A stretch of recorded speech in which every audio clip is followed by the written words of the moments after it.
Good afternoon, everyone. Glad to have you here. So today we are going to talk about regulatory change and preparing for 2024 and 25 for who wants to face Latin America countries. So we're not talking about all Latin America countries because we have just 15 minutes, and we are talking about here from Mexico, Brazil, and Argentina. So the main updates that we have in those three countries, okay?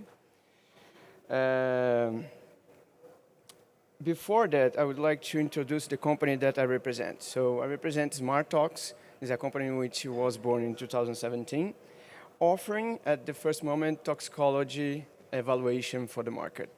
Okay, so we started in that field, but in the first year we improved and we expand our business to registration in in South America, in certain countries, starting with Argentina, Paraguay, Uruguay, and in the next year, in 2019, we expand for all Latin America countries. Today, we represent all Latin America countries doing registrations, and supporting companies to make their business in all those countries. Okay. SmartTalks also do risk assessment, QSAR for Europe.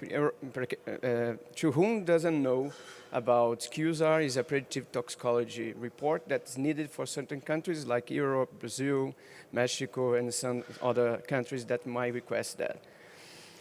And let's talk about Mexico now. So recently, in the Congress back in Mexico, they publish an article of two bills in the Congress, right, to the hazard-based approaches to eliminate some HTTP products in the country. And the intention here is to introduce these approaches to regulate, to put in the regulation. The regulation, crop protection, and biological products used in agriculture are moving towards sustainability. And that's why they are looking very carefully to the HHPs back there. They want to have sustainable products. And the HHPs motivation in Mexico are based on reports linking to the negative health and sustainability outcomes. In addition to public and political pressure to protect the environment. So it's very linked with the sustainability they want to have back in the country. That's not only happening in Mexico, it's happening all over the world. You can see with the biological products that I'm talking here in Brazil.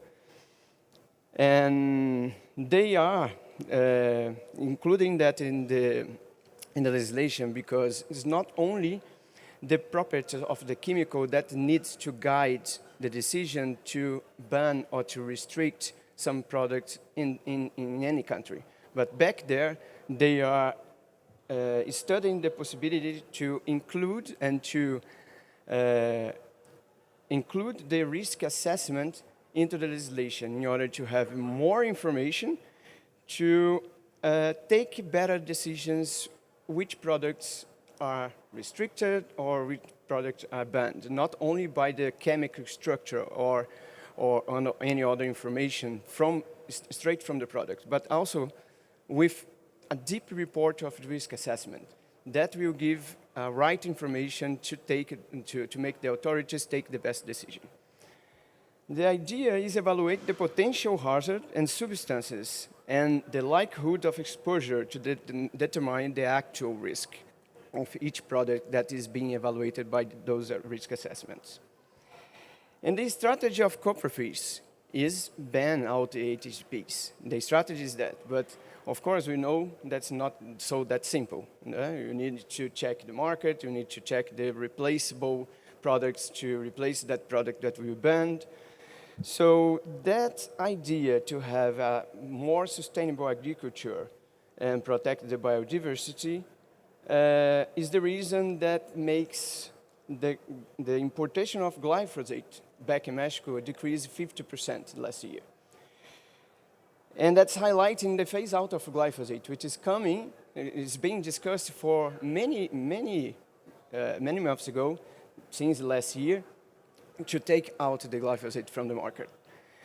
So it's a tender that is happening all over the world. You know, that happened in Brazil, it happened in Europe. And in Europe, what happens there, they postpone the, how do I say that? They postpone the banishment of glyphosate for 10 years there. So that we have like 2033 in Europe to start to discuss about that again. And of course, that influenced a global tender to do the same way. And that's what happens in Mexico. So that influence makes the Mexico postpone that to 2027. That was meant to be banned like in April 2024, this year, but they make a decision based on what happens in Europe, which is a reference for all over the world, to make this postponement, okay? So for those products which are in the list of HHPs, you need to take care when you're going to design the best strategy for the products that you want to register in Mexico or any other country in Latin America. No, but here I'm focused on Mexico. Talking about Brazil, is under discussion in Brazil a new project of law based on the new law that was published last year, which is the 14,785. This new project of law is to define specifically the information for the bioinput products and the bioinput inoculants that needs to be registered in Brazil to be commercialized or to self-use or to produce, to import, to register and to market that back in Brazil. So the legislation was not well defined was not well described in those, in this legislation when it came to be published. So that we explained a lot about the chemical part, but the bioinput was not well defined. So there is a new project of law to define that. It's not already in place. They are discussing that very deeply in the associations back there, but that's not published yet. But also that already guides the authorities to move in that direction. So concerning the regulation, it's mandatory to establish that establishments, like the facilities which produces the bioinputs and the bioinputs inoculants, to be registered for commercial purpose. So if you are going to commercialize bioinputs, you need to register there. And the Federal Agriculture Ministry, which is MAPA. The registration is mandatory for bioinputs and bioinput inoculants. And for those might be required a viability and efficacy test for those to be commercialized in Brazil, in the Brazilian body, legally recognized, or in any CRO which are recognized to perform those studies, to be acceptable by the Brazilian authorities. For genetically modified organisms, requires a risk assessment report made by a Biosafety National Technical Commission, which is called back in Brazil CTN-BIL. So for those products, organic, modified organisms, you need to have this risk assessment to be applied together with your dossier of registration. The registration gives the right to commercialize, to research, to self-use, and to formulate products, okay? But there is a point here that I need to highlight to you that concerning the self-use products, registration is not mandatory. In other words, if you have on farm, a factory, you don't need to register because you are going to use on your own farm, right? So there is a lot of farmers back in Brazil, they are doing such products inside the farms, and they are called like a bio farms, and they don't need to register the products if they do in such a way, you know. But just if they are using in their own farm, If they're using to commercialize, to sell that product to other farm or to other company, they need to go through the registration process.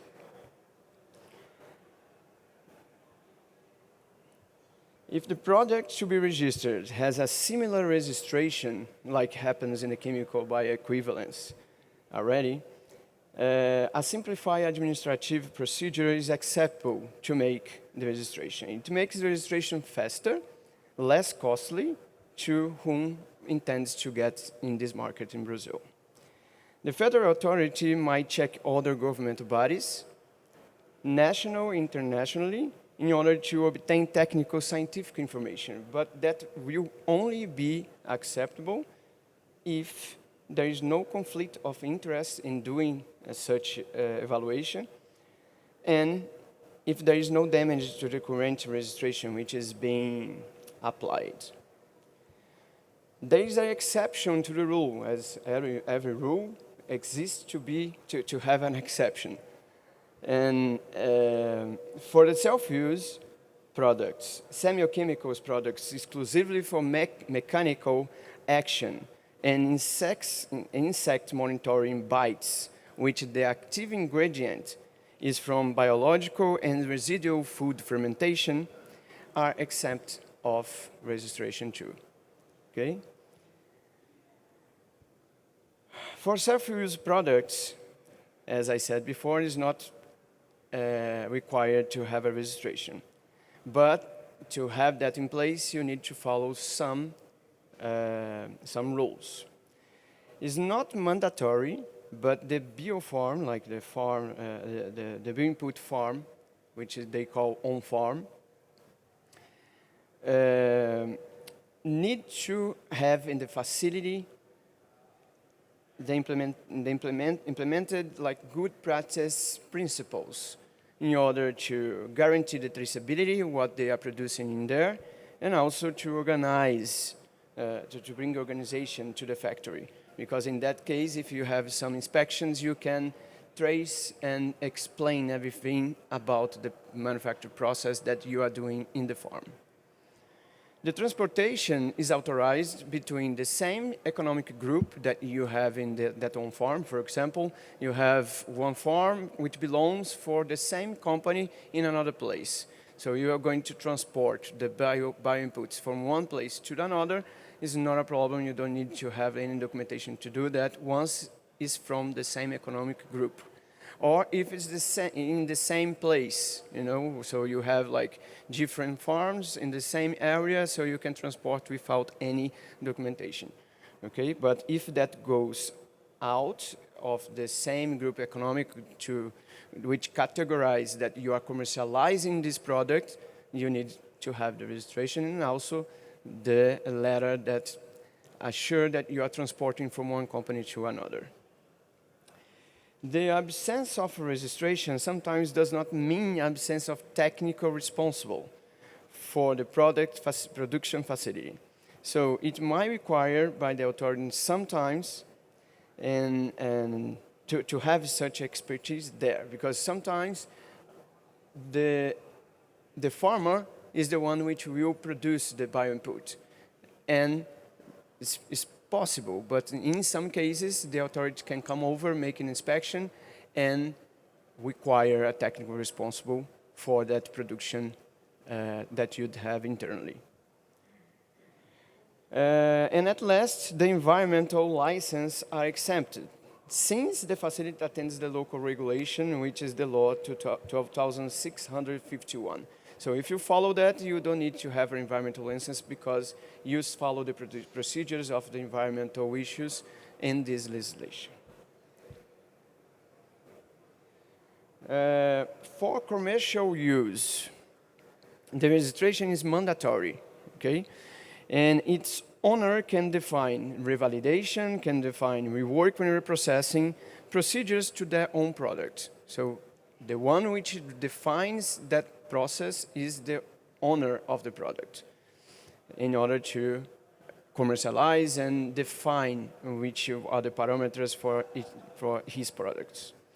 When we talk about exportation, here we have another exception that we don't need also to to register if you are going to export your product.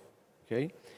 You only need to inform to the Agriculture Ministry back in Brazil that which product you are exporting and the amount of product that you are sending to another country. The government encouraged companies to manufacture green products, as I said before in Mexico, is happening all over the world, which is more sustainable and cleaner to the environment. It can be seen in the chemical when you get the registrations. The authorities look with better eyes when you have less toxic products to be registered, you know? So they look with better eyes in that situations. In such a way, for biological products, the Brazilian government provides some fiscal incentives for who wants to produce those kind of products back in Brazil. And these incentives of fiscal and taxes reduction can facilitate new entrepreneurs to come in the country. So you bring more investment and more entrepreneurs to produce such products in the country. And at last, but not least, Argentina. Recently, SENASA, authority in Argentina, as everybody here knows, has published a new resolution to facilitate the registration of products, which already are approved in other countries. So what are those countries? So that will be the United States, Mexico, European Community, United Kingdom, Australia, New Zealand, and Brazil. Okay, so if you have those registrations, you can have a facilitation of taking your technical product to be registered back in Brazil.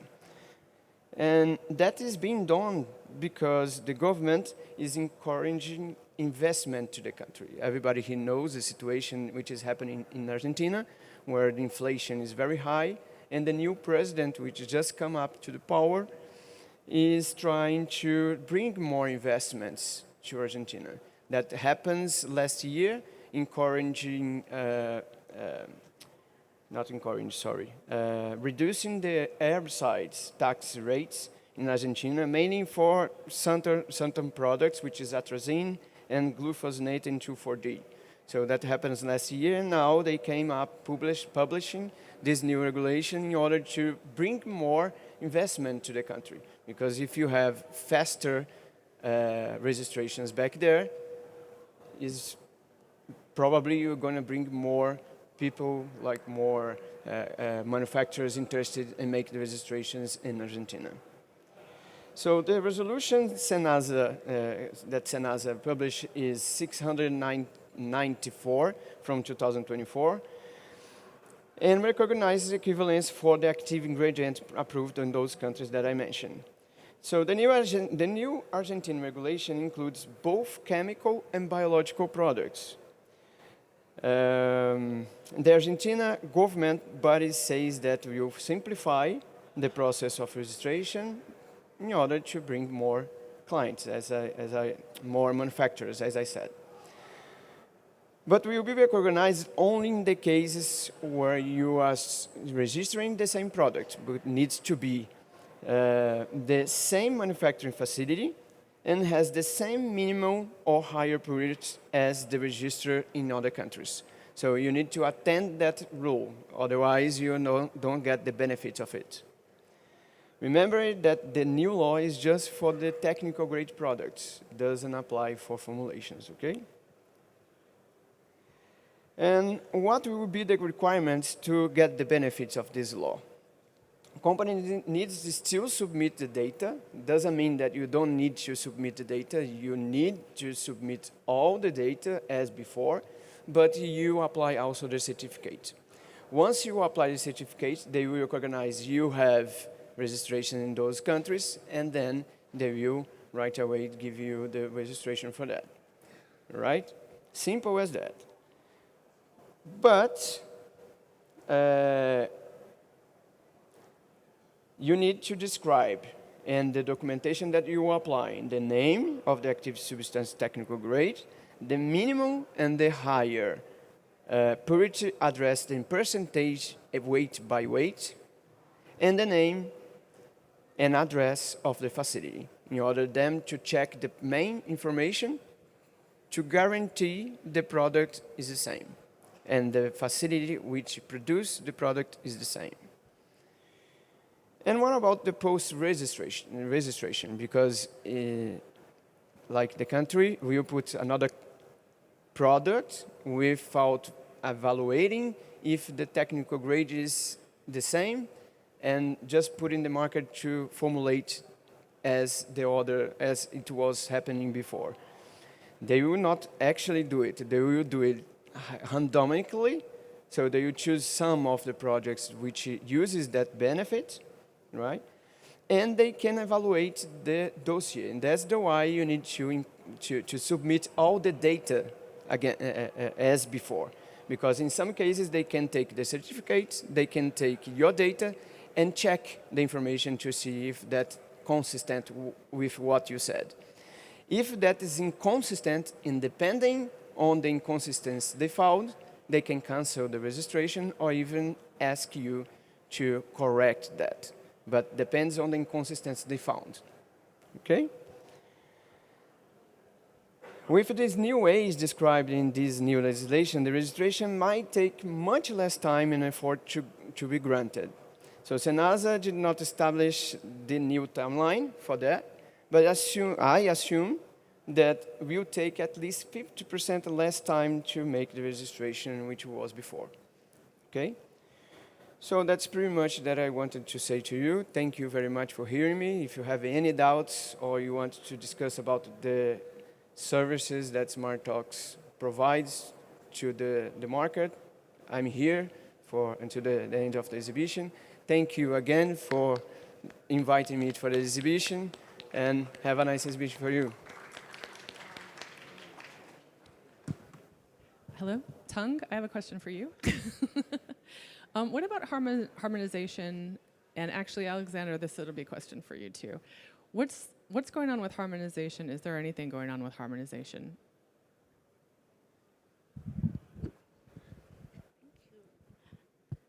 Well, right now there is no harmonization system in Southeast Asia region.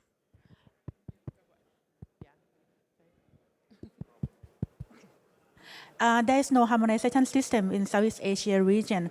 However, last year there was the meeting from Indian authority together with different authority from Southeast Asia discuss about develop some guidelines for biopesticide and for conventional pesticides. However, in my opinion, that will be really difficult to have the harmonization system. Even they have the working group to discuss together, but not in a short term. If you want to register or to bring your product into those countries, you still have to follow the local guidelines and national regulations for each country. Yep. Okay, thank you. We talked about that in Panama and also in last year about harmonization. That is a thing that all the countries want to have it, because that will speed up the registration in all over the world where they have similar kinds of registration. But for example, if you have Central America, they have the same types of registrations more or less, and they can be harmonized because they have the same political and structure for the regulation they have back there. But if you think, for example, in South America, you're talking about Brazil and Paraguay, for example, Brazil and Uruguay, or even Argentina and Peru, for example. They have some groups they participate to corroborate to make this harmonization, but nowadays there is no possibility to have regulatory harmonization. What they have is the commercial harmonization. To trade is possible, because you're talking about labeling, you're talking about some facilities to trade products. In that case, the harmonization is going very well. But in the regulatory point of view, It's very hard because their own country there has own autonomy to legislate as they want for the good of the country. You know, so how, for example, in the example that I gave, Paraguay or Uruguay will turn into Brazil regulation, which is much more restricted compared with Uruguay and Paraguay, for example, you know? So you need to have a massive change in the country to absorb this new regulation. And it's not only now we are accepting, we are going to request technical products in Uruguay, for example. It's not only that, because to accept that you need to have people inside the authority to evaluate, you need to have a structure to make the tests back there, you know, so it's something that is not so that simple. And I don't believe they will harmonize the regulation very soon. Of course, case by case, they can do it, you know. Alexander, I have a question too. Do you know the trend of the normativity for inputs in the Andean region? Ecuador, Colombia, Peru. Do you know, or what is your point of view of the normativity for those countries in the bio inputs? For the chemicals that we're working out already, you know, the Andean community has already the agreement, and that's a long time ago they have established that. For the bio inputs, that's pretty new. They are designing that as far as I talk with my experts back in those countries, which are part of the Andean community.